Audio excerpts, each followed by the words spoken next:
is it any more likely now? It's very easy to talk about these things in opposition. Do you think there's much prospect of a Labour government actually getting a reform done?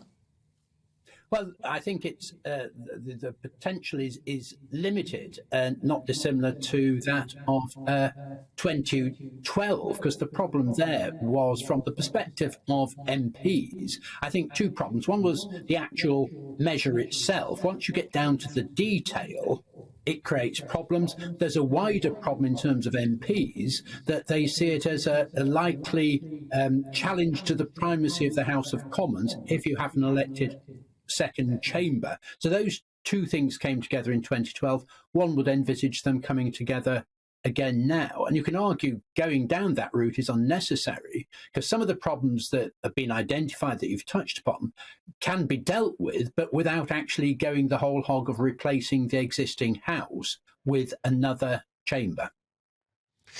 Yes, I was rather struck by what the Labour reform proposes, which is having a House which is somehow representative of regions and communities. And they've been saying that these are underrepresented in the present system. This puzzles me because, of course, the House of Commons literally represents every corner of the United Kingdom. Do you quite understand what the Labour proposal is aimed at and what it would consist of?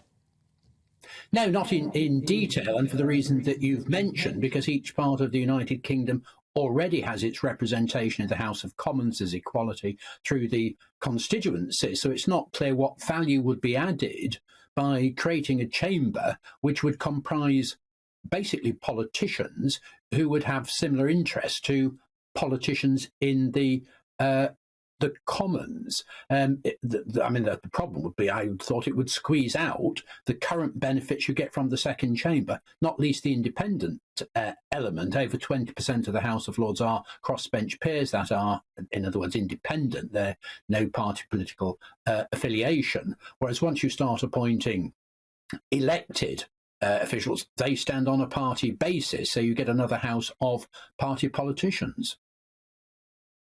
Things might you like to do? For example, I have a lot of sympathy with the idea that we might take away the power from the Prime Minister, certainly the unfettered power from the Prime Minister to create peers. Are you sympathetic to removing that power? Do you think a lot of peers are sympathetic to that? Well, they are, because I can demonstrate it.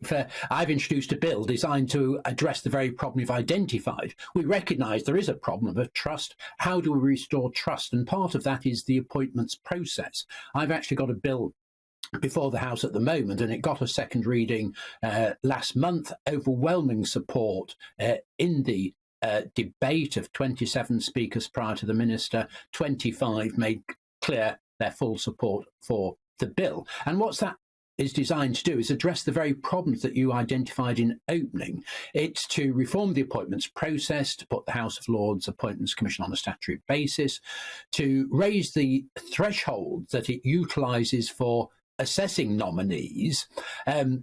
So in terms of the quality threshold, because at the moment the Commission can only assess them on nominees on grounds of suitability, on grounds of propriety, not necessarily suitability.